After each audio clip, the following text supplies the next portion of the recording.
Hi, I'm Nina Cheng. This is my presentation of the 4 visual narrative projects I completed this year. For the art direction brief, I chose Rikawa Kubo, the founder of the fashion house Comme des Garçons, as the protagonist for my photoshoot, since I was fascinated by the duality and unconventionality of her designs. My research focused on the designer's creative philosophy and her powerful while mysterious personality. A mood board was created to visualize the research and gathering potential elements for the photoshoot. The painting The Virgin by Gustav Klimt was chosen as my referencing artwork by reading Susan Sontag's Notes on Camp, an essay that inspired Rikawa Kubo in her creation of the 2018 fall collection. I discovered the Art Nouveau movement and believed The Virgin reflected the creative's complex design style, her devotion and bond with Comme des Garçons, as well as the duality of her personality. I aim to use the composition of The Virgin and to depict the sense of togetherness of Rikawa Kubo with her employees by having 3 characters in the photoshoot, in order to portray the private lifestyle of the designer while creating the intimate atmosphere of the painting. A high-angle shot would be conducted with lighting focusing on the protagonist. A styling mood board and illustrations of the costume designs were made to further communicate the personality of Rikawa Kubo and her employees. I took references from Comme des Garçons collections and Rikawa Kubo's personal fashion style. I collected rounded objects from my room to reproduce the patterns in The Virgin. To enhance the sense of privacy and distance, I knitted a wool piece, which was then used as the camera cover for the photoshoot. The photograph was cropped and rotated. I employed the high contrast and the candy-like color tones of The Virgin in the post-production by adjusting the color vibrance in camera roll.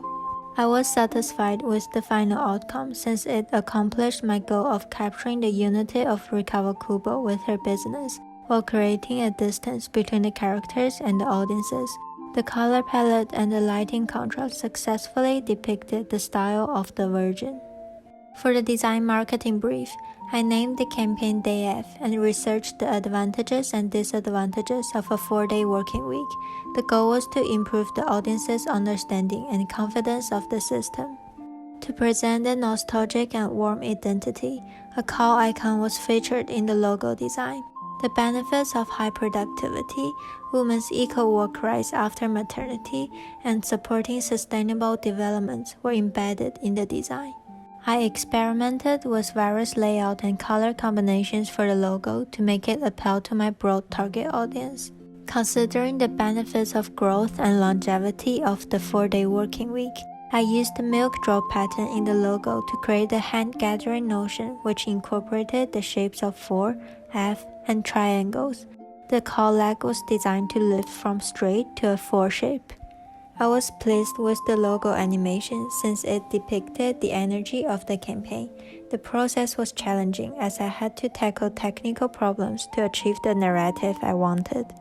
The bus stop ad was created in which the audiences would be able to hug the logo and get a Polaroid film that captured the hugging moments.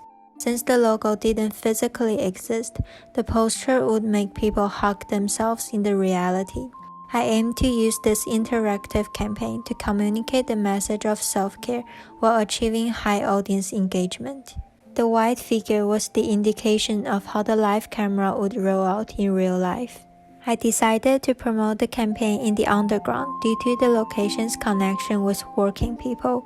A newspaper-styled billboard was designed to educate audiences of the 4-day working week in more depth. To push forward the health and social benefits of the campaign, I designed sets of deck chairs and kites which would be placed in parks for people to exercise and to have fun with. Considering how the word burnt could describe an over-toasted toast as well as a burnt-out person, I initiated the idea of creating a toaster-like machine that generated toast and receipts according to people's working hours, setting it in train stations. I believe the campaign would bring warmth to the exhausted working people and stimulating their desire towards a 4-day working week.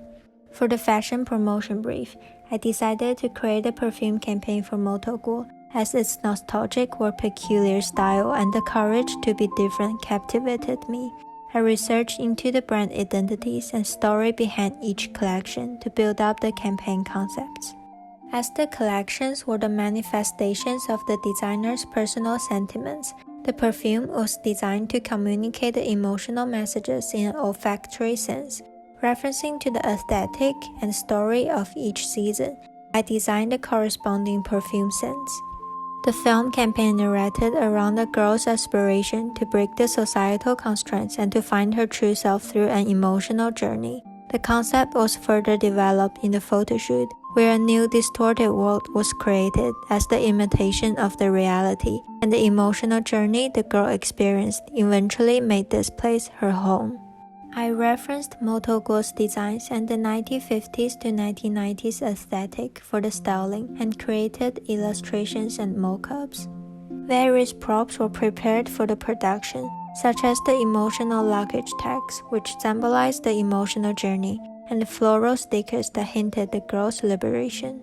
For the final still image, I adopted an upside-down perspective to reflect the concept of a distorted world, while fitting into the unconventional aesthetic of Motogo and another magazine. I was proud of the film campaign since the storyline was communicated clearly in a playful and nostalgic manner. I had learned tremendously about film production and editing through the process. Sarah and I decided to do the curation brief together. We chose the theme liminality, which defines a transitional state and the notion of in-betweenness. The concept was explored through the topics of pregnancy, adolescence, dreams, madness, unity, and fear. The 10 artworks were chosen since they illustrated a diversity of emotions and perspectives under the theme. We wanted to create an immersive experience by incorporating a broad range of media, such as paintings, sculptures, and performance installations. The curatorial text. As a society, we seek for security, for certainty through the means of categorization and classification. Liminality beyond boundaries challenges the idea of societal boxes, embracing the complex and ambiguous. Derived from the Latin word limens, meaning threshold, liminality is a term used to describe the transitional stage between boundaries and borders. This notion of neither here nor there, no longer and not yet, will be explored through a variety of themes such as dreams, adolescence, pregnancy, madness, unity, and fear. We chose to host the exhibition in the St. Hermitage Saint-Pierre since the natural historical aura rendered the sense of liminality while complementing the complexity of the artworks. We decided to use train tickets as the promotional platform due to the train's function of transporting people from one side to another. A QR code to the exhibition website was applied on the ticket so the audiences could access the show during their train journey. This is what I have achieved for the first year. Thank you for watching.